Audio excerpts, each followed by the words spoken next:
It is very fair to say that Japanese prints captured the hearts and indeed the purses of collectors in Europe and North America from the late 19th century. And yet what we'll see in the talk today is that actually they took a little bit longer before they captured Chester Beatty's attention himself. So obviously for the audiences here probably needs little introduction, but just to introduce Chester Beatty. So Beatty was born in 1875 in New York and began a very successful career in mining and mining specialisms.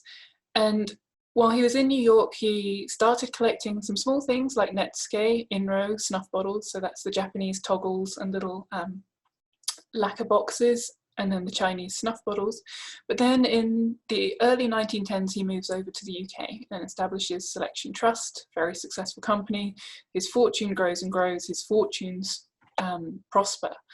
And he becomes known and develops a reputation as a collector of Western manuscripts to start with, and then particularly following a trip to Egypt in 1914 also begins expanding this really incredible collection of manuscripts from the Islamic world as well. And then zooming right forward to 1950, Beatty retires age 75 and relocates from the UK to Dublin.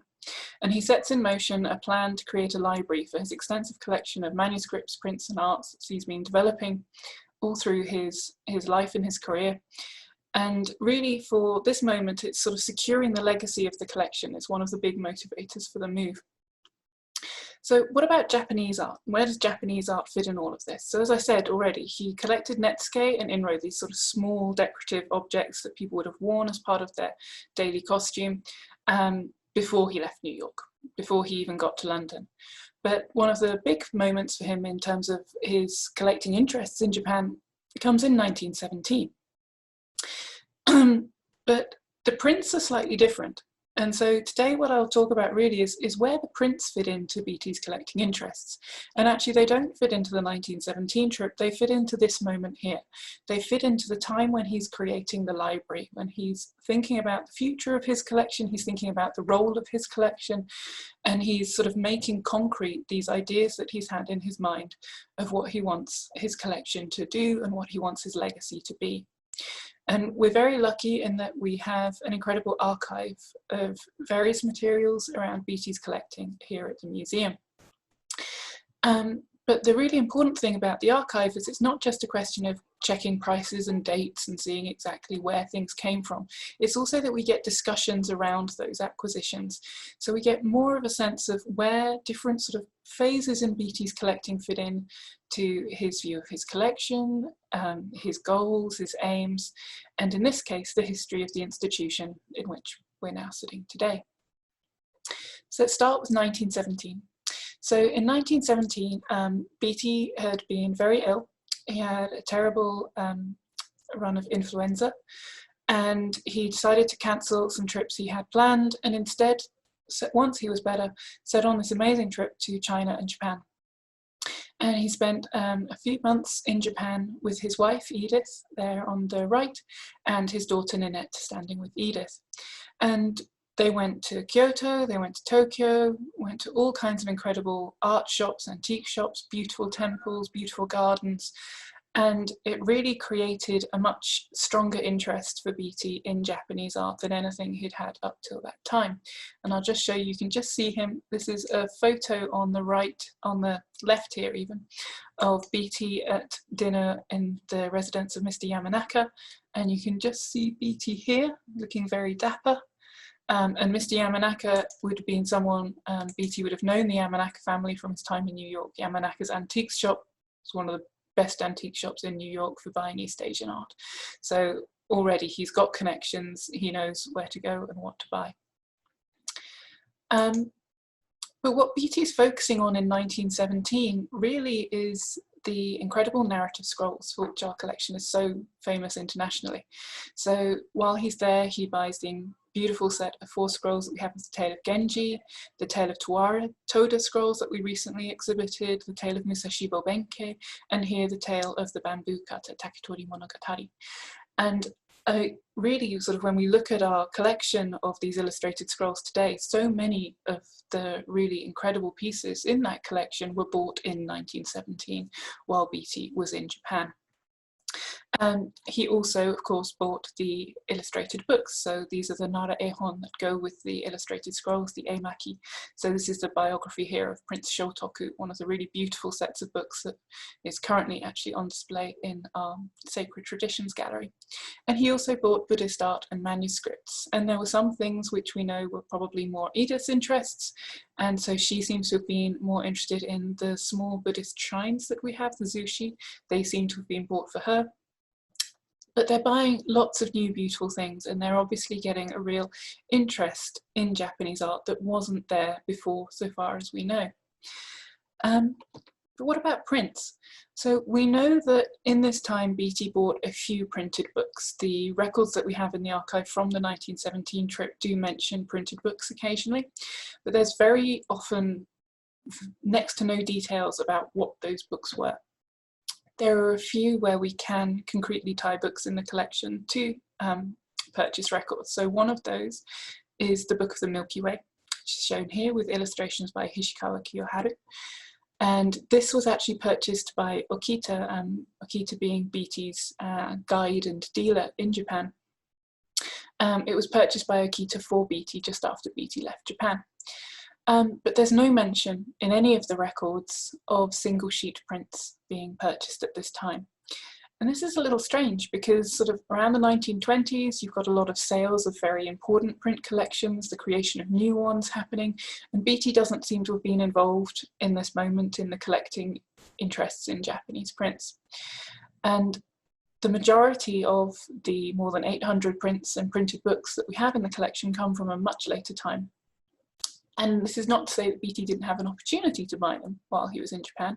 In fact, Okita Yataro, the guide who bought this on Beatty's behalf, he actually in his letterhead states that he's a dealer in ancient coloured prints and works of art, and he was dealing, we know, for certain collectors whose collections are now in UK museums and other places. So he was clearly someone who could have got hold of prints for Beatty had that been something Beatty was interested in. But it seems that really at this time, other than these few books that we know were purchased, that prints weren't really something Beatty was looking to buy. And then in our archives, they go a little quiet. So we've got, for the Japanese collection, we have this incredible file from 1917 that tells us a lot of the details about Beatty's trip to China and Japan. And then moving right forward in time, we have the accession registers that were created around the time just before the creation of the library here in Dublin. So we've got this sort of space between 1917 and the 1950s. And we do have archival materials from those times, but generally these are sort of more correspondence, different files depending on who's he's working with, what areas he's interested in. And for Japan, there isn't a lot of information in those years. So it's not clear whether he wasn't collecting or whether he just was looking at other things and not so interested in Japan at that time. Or maybe we just haven't yet found the pieces of paper that will tell us what he was interested in for Japan. But he was definitely still collecting in many other areas and building up all kinds of incredible collections through the 1920s and 30s. But we do know that there were a number of books in the Japanese collections. So in 1954, there's a little bit of discussion over the books that are already in the collection. And we know, for example, that this book, The 100 Views of Mount Fuji, actually a very good edition of this book, it's called the Falcon Feather edition, for a really beautiful title slip it has on the cover with the design of a falcon feather. And we know that that was in the collection already by June 1954, but we don't know for sure if it was bought in 1917 or if it was bought at some later time. So there is a bit of a sort of grey area in terms of when the Japanese prints and the Japanese art collection was forming, what was happening between 1917 and the 1950s. But then we have this very important acquisition. And in 1954, on the 19th of May, Beatty buys a collection of 620 Japanese prints for £4,250. So to give you a sense of how much that was, apparently the average price of a house in the 1950s was just under £2,000. So this is a fairly significant investment for someone who doesn't seem to have been interested in Japanese prints until this point. So are there any precursors to show sort of what led up to this? So as I said, we have these accession registers that sort of start in the early 1950s. And we can see there from the beginning that there's an interest continuing in Japanese scrolls, nara ehon, but also Japanese sort of scroll paintings. There's also reference books on Japanese painting coming in. And also Jesuit relations, so manuscripts and printed accounts of East Asia, particularly from Jesuits and other missionary orders. But for prints specifically, all we can really see in these early years is a couple of mentions of reference books. In 1953, he gets Japanese colour prints by Wilfrid Blunt, and Japanese colour prints for the V&A is also bought in late 1953. And then just before he buys this incredible collection from Kegan Paul in January 1954, he buys a printed book of drawings by Corin. It's a really beautiful book, which is currently on display. And he buys that actually through Kegan Paul. So the same people he then goes on to buy 620 prints from. And then there's a very, very small number of prints bought in April 1954. But really the sort of this huge acquisition, this acquisition of 620 prints in one go, comes largely out of the blue. It seems to be something very new, a new decision that he's decided to take. So why now? And the first reason is definitely opportunity. So this is a letter from Beatty to his friend and fellow collector Wilfrid Merton in April 1954. And he writes to Wilfrid, "I'm waiting with interest the result of your negotiations with Mr. Cole of Kegan Paul about the collection of Japanese prints. I imagine with luck we'll be able to pull off the deal. You see, what we want is a good, complete collection. So we're not after great rarities, we're not collecting Japanese prints like postage stamps. So probably 400 or 450 prints will suit us almost as well as the complete collection." So what we have here is a dealer that Beatty's already very familiar with, has a very good relationship with, and what we have is an opportunity. It's a chance to buy a whole collection in one go. And what Beatty says he's after is a good, complete collection. So the idea of buying a ready-made collection clearly is appealing to him in this moment. And Beatty is a businessman, and it seems that there's a chance to negotiate a good deal. And as he says here, we're not after great rarities. So he's almost, in some of his other correspondence, suggests that if they want to take out a few prints that would sell for very high, if that will keep the price down, we could consider that. And there's this idea of being able to buy a complete ready-made collection, be able to get it at a good price, and that actually, what he needs isn't necessarily even a collection of this size, 620, but something like 400 or 450 prints is what he's looking for. So he's got a very clear idea of what he wants in this moment. But it's also apparent from the letters around this time that Beatty himself is not yet particularly under the spell of Japanese prints. So this first part here, Mr. Coles showed the print collection here to Wilkinson, who was Beatty's librarian. "He tells me that he has gone crackers about Japanese prints. You evidently are crazy about them too. It only remains for me to go crackers." And so there we know that for Beatty himself, he's not buying Japanese prints at this moment because he's totally fallen in love with them. So there's another reason here. And if we continue on in the letter, we can see what the reason is. "If we can add this to our collection of Siamese manuscripts, Chinese makimono and albums, Japanese makimono and woodblock books, we will have a fine and representative collection of Eastern art." So when Beatty starts creating the library, creating a standalone institution to be the legacy for his collection, we start getting more of a language of gap filling in the correspondence around this time in the 1950s. And so here what he's looking for is not Japanese prints because he's fallen in love with them or because he wants to sort of pursue a new area. He's looking to build a representative collection of Eastern art. He already has woodblock printed books, the Japanese printed books. He already has Japanese scrolls, the makimono, Chinese painted scrolls, and Thai manuscripts. But to make the collection representative, he feels it also needs Japanese prints.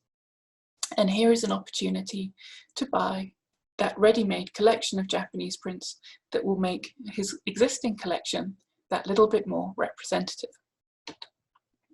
So the purchase is agreed on the 12th of May.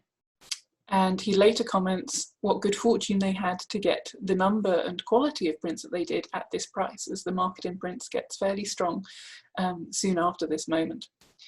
So what's in the collections? We've got 620 Japanese colour prints. The core 450 of those prints were an existing collection, what's referred to as the Cooper collection in the correspondence. And then the remainder had been added by Kegan Paul, the dealers who had the collection.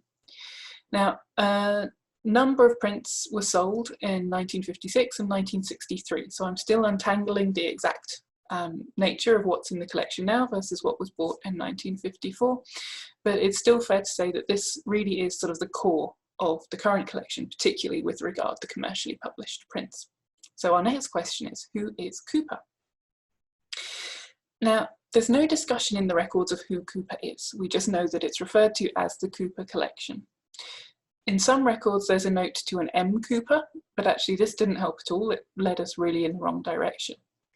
So when I was researching for the prints for the exhibition, one old publication had a reference to a rare print that could be found in the Cooper collection. And this caught my attention as we had a copy of this rare print. It's actually this one here with the actor Otani Hiroji I and our friend the octopus there in his basket. And the collection was stated as being the collection of H.F.T. Cooper. So I thought, you know, what are the chances that there are two Cooper collections that have this same rare print? And so the likely story is that actually this print that was in the Cooper collection is now the print that's in the Chester Beatty collection. So that gave us a first lead to H.F.T. Cooper. At the same time, Haider Abbas, our assistant librarian, who's also been doing a huge amount of work on the archive here, mentioned something he'd seen on the British Museum website, a mention of an H.F.T. Cooper, who was a collector of Japanese woodblock prints acquired by the museum from his wife Margaret between 1948 and 1954. So we've got somewhere. The dates, the name having Margaret or M as the wife, and the prints that are associated between the two collections all align, so we can now say with fair complete certainty that the Cooper collection that Beatty bought was indeed the collection of H.F.T. Cooper. So what do we know about H.F.T. Cooper? And other than the fact that he was a collector of some very beautiful prints, including this one by Utamare, a little help from my mother and her family history sleuthing skills, we can say this is Herbert Francis Thomas Cooper, who was born in 1874 in Richmond. His father was a medical dispenser or chemist, and he married Margaret in Kensington, London in 1899. In terms of his career, he was actually an architect for London County Council, and he died in 1944, leaving his widow Margaret and two grown children, and then Margaret later died in 1958. And I'd hoped to follow up some other leads to find out a bit more about H.F.T. Cooper, but as with everything, things have been delayed a little. But we can presume that he was collecting in the first half of the 20th century. The records that we have show that there was definitely a catalogue in some form by the end of the 1930s. And for those who know London well, so he was a London County Council architect who worked primarily on fire stations. Some of the notable buildings he did include Euston and possibly also East Greenwich and Waterloo fire stations, all of which are now Grade 2 listed. And with E.P. Wheeler, he worked on the original St Martin's School of Art on Charing Cross Road, now the flagship store for foils. So there's still a lot more research to be done on who H.F.T. Cooper was and when and why he became interested in Japanese prints, but for now we can say that it continues a very noble trend of architects who are interested in Japanese art, one of my personal favourites being Frank Lloyd Wright, who has a very beautiful ceremonial collection and lived for a time in Japan. So at the time that Beatty was buying this collection, he was also thinking not just about prints but about expertise. And I mentioned already that he was buying a number of reference books around the time that he bought the collection of prints from Kegan-Paul. So in March 1954, just before he does the deal with Kegan-Paul to buy the prints collection, he buys a book called Japanese Masters of the Colour Print by one J. Hillier. This book includes over 80 plates and figures, many in colour, notes on the artists and signatures, so it's a good reference book, and it had just been published by Phaidon Press in London. And there's a press cutting for this book tucked inside it, and it suggests that, you know, this is something of a moment for Japanese prints. So the press article is by Basil Robinson, and he notes that there's been something of sort of a series of 25-year cycles for Japanese prints. Between 1875 and 1900, there was this kind of pioneer period, lots of collectors getting interested. Between 1900 and 1925, it was the American collectors now rivaling collectors in France. 1925, through the war period, the interest sort of waned away a little, but then we're starting to see a resurgence. And Robinson mentions that in 1948 and 1952, the Arts Council had had two very influential exhibitions of Japanese art. Also 3 exhibits recently in the British Museum. And this book was directed to the new collector as well as the art lover. And this is one of the plates, very beautiful print of a falcon, which later actually entered the Chester Beatty collection.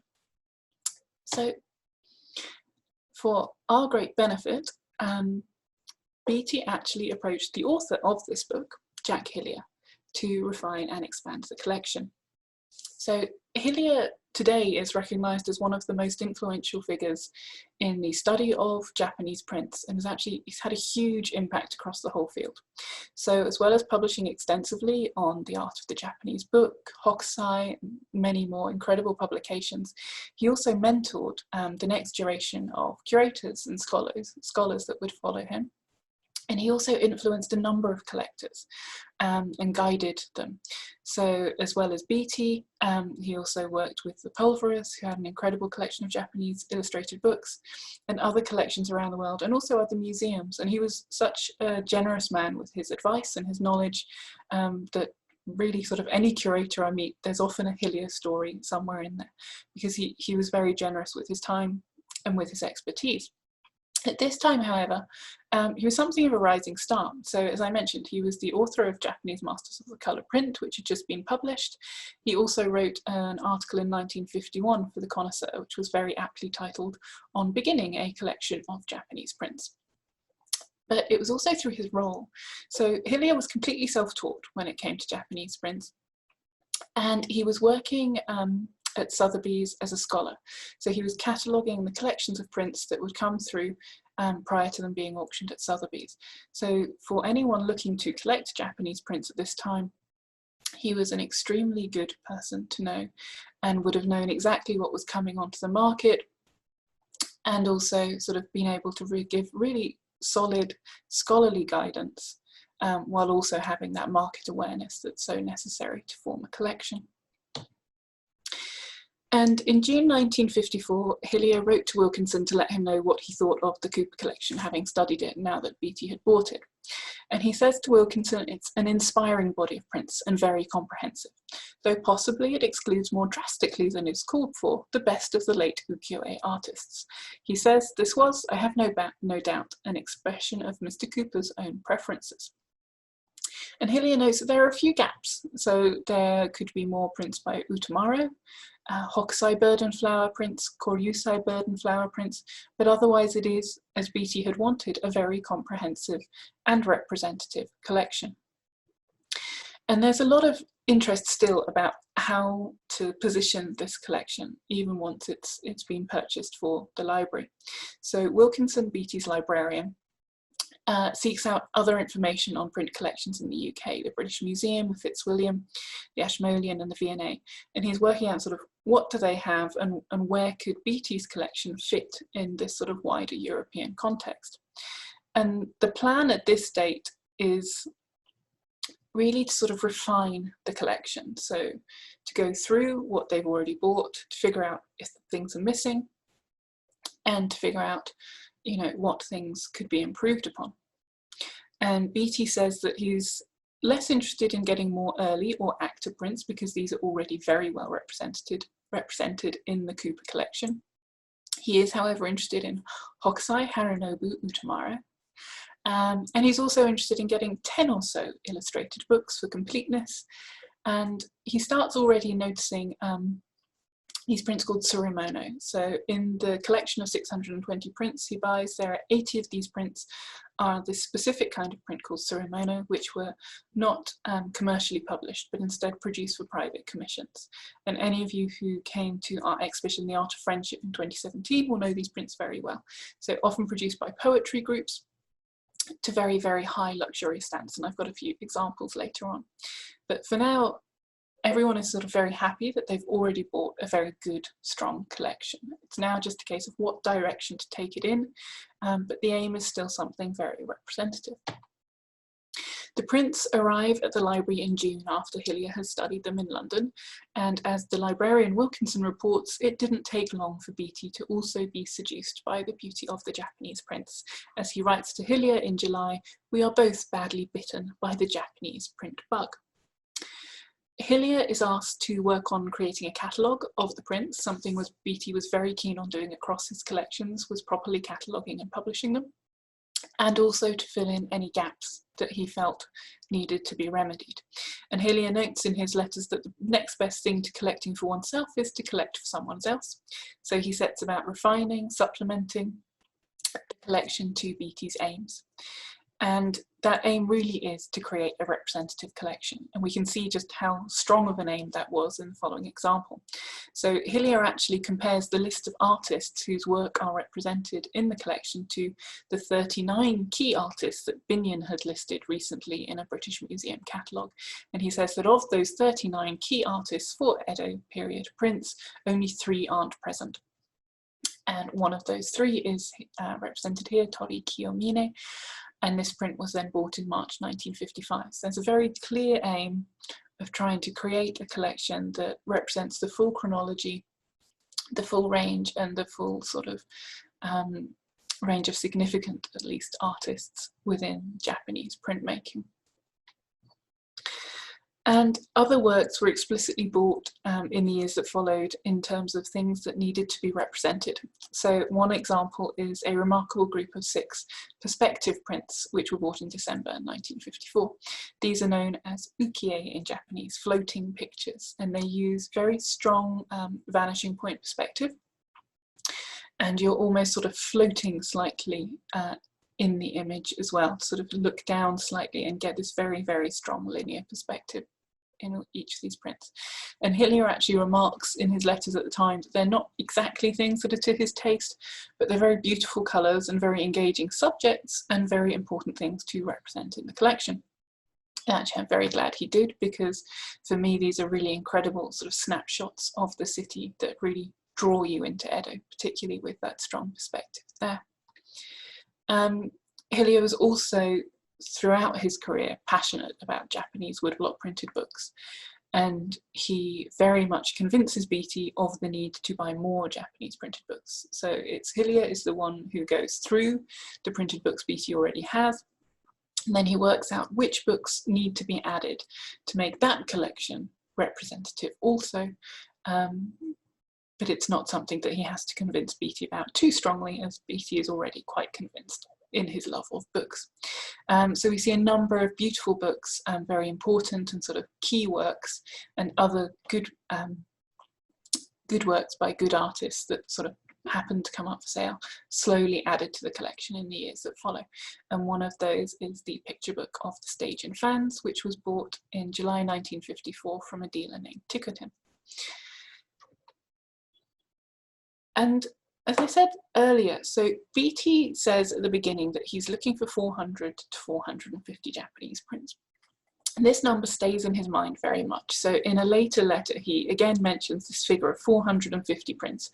And he thinks, in his view, that that's a good number because it offers a chance of having 3 exhibitions with no duplication. So as well as looking for a representative collection, Beatty was also always thinking about exhibition potential. And he was always keen for these works to be exhibited to the public, as well as being available for scholars through the library he was establishing. And that wish was actually realised as early as May 1955.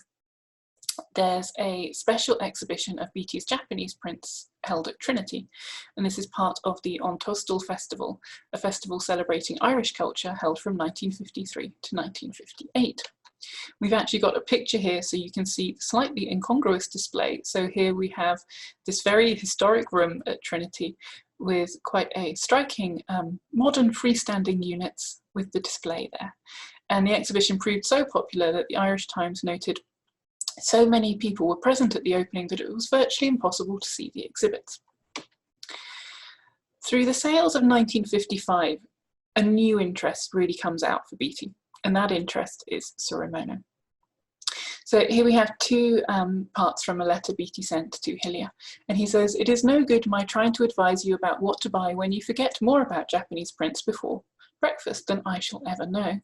However, one thing which struck me might be interesting is number 17A, an album containing 17 Suramono. I wonder if they are any good, as Suramono I think are rather undervalued and usually in extremely good condition." And quality and condition were things that Beatty always demanded of the works to be added to his collection. And quality and condition really are embodied beautifully in Suramono. So as I mentioned, these were privately published prints. They use blind embossing, metallic pigments, and because they were given as gifts, often exchanged at New Year, they aren't sort of treated in the same way as other Japanese prints. They're also generally later. Most of the ones in the collection here are from the first half of the 19th century. And so you get these very strong, bold compositions, incredible printmaking techniques, really beautiful, beautiful designs, some incredible artists working on them. But actually, at the time Beatty was buying prints, the art market was much less interested in Suramono than it was in the more familiar commercially published prints. And so actually Beatty realised pretty quickly that not only did these prints fulfil his criteria of quality and condition, they were also available at very good prices. And this was a big appeal to him. And this is one other Suramono that I'll just point out. So this is currently on display in the galleries at the moment, and it seems particularly appropriate as it's poems from an autumn moon viewing party. So you have asters and pampas grass here on the right as if silhouetted against the moon. So when Beatty recognised that Suramono offered such good quality and value, he saw an opportunity here to do something different. And this is where we see a shift away from creating a representative collection to looking to distinguish the collection he's creating here in Dublin. And he says, I think we might go all out and make the collection famous for Suramono. So whereas he had before always had this number of 450 prints in mind and in his correspondence, by the end of 1955, that 450 only relates to the commercially published prints, and the Suramono are to be treated separately.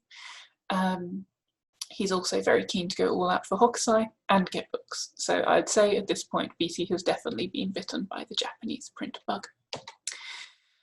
And so Hillier really does an incredible job of scouring auctions in London, in Paris, going to different dealers, finding incredible works to add to Beatty's collection. So we have exquisite prints by Hawksize, such as this print of the Goto Islands from 1000 Pictures of the Sea.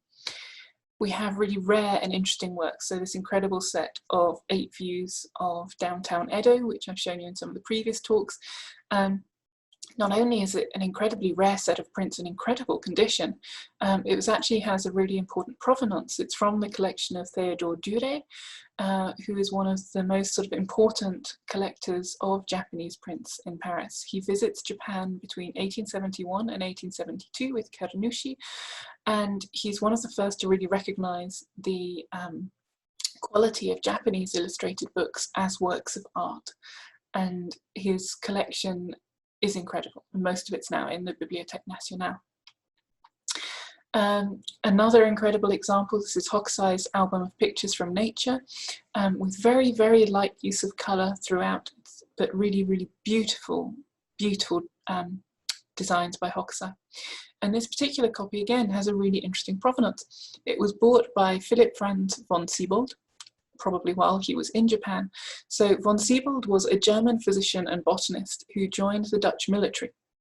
And he travelled to Japan between 1823 and 1829 and was actually a medical doctor at Dejima the trading colony the Dutch were allowed to have off the coast of Nagasaki. And he must have brought this book back from Japan with him, and it went into Leiden Library, and it was actually a duplicate. So the library sold it. It then entered the Gons collection in Paris, another incredibly important collector of Japanese art, Louis Gons, and then it's later bought by Hillier for Beatty in Paris from the dealer Beres. The sort of biggest acquisition to come in while Beatty is collecting for Hillier, though, is in 1960. And this is a sale at Glendining Auction House that Hillier catalogued. And in his letters to Beatty and Wilkinson, he describes the sale as about the most important sale of Japanese prints that there has been since the war. He cautions also that all the signs are that prices will be exceptionally high, and it may well happen that I can't obtain more than a small portion of the prints I've set my mind on, though he points out that this is unlikely to be the case for the Suramono, where he doesn't anticipate fierce competition. And he's given quite an extensive budget to go into this sale. So the budget he has given is £3,000 in total, 2,000 of which is for Suramono and 1,000 for other prints. And he is able to secure 15 lots of prints for a total of £795. And these include the very elegant actor print of Edoya from the series by Toyokuni, several works by Hawksize, including prints from the Bridges series, the 36 Views, and 100 Poems Explained by the Nurse, and 47 lots of Suramono, which might not sound very much, but these are multiple item lots. So actually in this one sale, Hillier acquires 172 Suramono prints for Beatty, spending a very modest £1,187 of the £2,000 budget that had been set aside for this purpose. This is followed by a buying trip to Paris, where he again buys a huge number of Suramono and also an incredible collection of these picture calendars, or egoyomi, where the calendar information is hidden in the design of the print. And this is sort of the last big buying expedition that Hillier does for Beatty. There are a few other things that come in thereafter, but really it's between 1954 and 1963 that the main body of the collecting happens, and really with that it's mostly ending in 1960. So throughout the time that Hillier is collecting for Beatty, the letters show that he's really only given very slight direction by Beatty. Beatty makes it clear that he is very favoured of Hawksize, requesting specifically works from the Waterfalls, Bridges and 36 Views of Mount Fuji series. He also makes it very clear that he's very keen on the Suramono, that he wants to see more of those in the collection, that it's a very good time to buy those and a very good opportunity that they shouldn't miss. He also makes it clear that he wants to see certain categories of Japanese printed books. He also makes it clear every so often that he doesn't like Hiroshige. So in 1955, Hillier writes to Wilkinson, "I know Hiroshige is not one of Sir Chester's favourites, surprisingly, I think." And Wilkinson concurs that that is the case. We actually have a later anecdote in this instance. In her memoir, Sun Too Fast, Sheila Powerscourt mentions that on one occasion, Chester Beatty was handed a print covered in tissue. And he says, "Ah, it's a Hiroshige, I can smell it." And he continues, "An illustrator."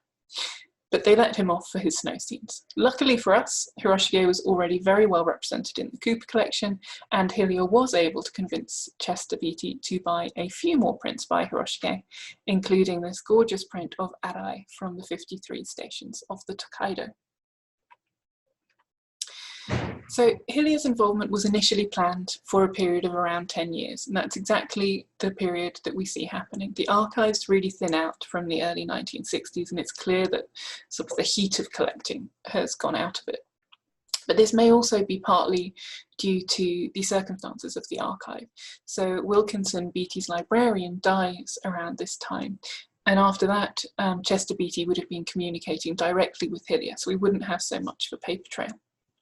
But the number of Japanese prints and printed works going into the Accession Registers reduces markedly in the early 1960s. And then, of course, when Beatty dies in 1968, the collection is placed in trust for the benefit of the people of Ireland. But in less than a decade, Beatty and Hillier really achieved something quite remarkable. They built up a collection with more than 450 commercially published prints, 100 printed books, and 375 Suramono. And almost all of these works came from collections in Britain and France. So starting with this incredible core of the Cooper collection, and adding to that, first of all, just a small number of books, a few things to fill gaps, to make it more representative for the library. And then Beatty's obviously hooked particularly by Suramono, but by Japanese prints more broadly, and really gives Hillier much more reign to go and make this a really exceptional collection with really carefully selected and refined groups of works. But above these numbers, really the thing that's most important about this collection is the quality, and it's the hallmark across all of Beatty's collections. And here we're very much indebted to Jack Hillier and his incredible knowledge of the market and his incredible skills. So it's the quality of the impressions and the condition of the colours, and that all makes it very appropriate for the exhibition that we're working on. But I'd also like to just take this moment to thank the friends. So we did a fundraising appeal last year to purchase a Japanese print to add to the collections. And this is partly about revisiting the representative. So Beatty was initially looking to create a representative collection, but our ideas of what is representative are always going to be changing, just as our understanding of history is always developing. And it was really that developing history and developing understanding of Japanese and Edo culture that I wanted to be able to build upon with the collection. So one of the really important things that's come out through recent scholarship is a much stronger understanding of gender relations in Japan. And what scholars have shown, both through literature and art, is that there is a third gender within Edo period culture. And that third gender is male youths, who are separate from men and women in terms of a category, but also attractive to both men and women. And they're portrayed in literature and also portrayed in art very frequently through the Edo period. So I wanted to be able to add something to the collection that would really allow us to tell that story and add that part of the history to the exhibition. And this is a beautiful print that we found for sale, in very good condition with these beautiful colours you can see there on the robes. And it's two beautiful young men, beautiful wakashu. And the whole print is layered with erotic allusions. I won't go into too many of them here, but I'll just say the poem above refers to the song of male birds in the mating season. And with its references to male-male love, which is such a significant part of Edo culture and history, by adding this work to the collection, we're then able to offer a better understanding of gender practices in Edo Japan and build that into our exhibition. So our ideas about what should be in a collection will always be changing. And obviously we have such an incredible collection here to start with, but by adding this print, we can tell a slightly different story. And so what are we doing with the collection more widely? So we have about 100 prints and printed books going into the exhibition that you'll be able to see next year. And this actually gave us an opportunity to remount and digitize the whole collection of commercially published Japanese prints. As it happens, when we did the Suramono exhibition in 2017, we were also able to remount all of the Suramono prints at that time, and those are now being photographed as well. We've also benefited hugely from partnerships with Japanese partners, and a visiting team of scholars came from Ritsumeikan University's Art Research Center, and they have also digitized every page of our Japanese woodblock printed books. And these are really sort of all the different strands that go into museum work. So we have conservation, digitization, research, display, and of course publication. And one of the ways we're now able to publish these collections is online. So at this point, we have got all our Japanese commercially published prints onto our digital collections site. A number of the Suramono are already up there, and more will be following in time to come. And very soon we'll also have all the printed books up there as well. So hopefully within not too much time, we'll have the whole collection of Japanese printed works in the Chester Beatty available for everyone to look at online, as well as a lovely exhibition catalogue, of course. And then, of course, we'll have the exhibition to lead you all into the world of Edo.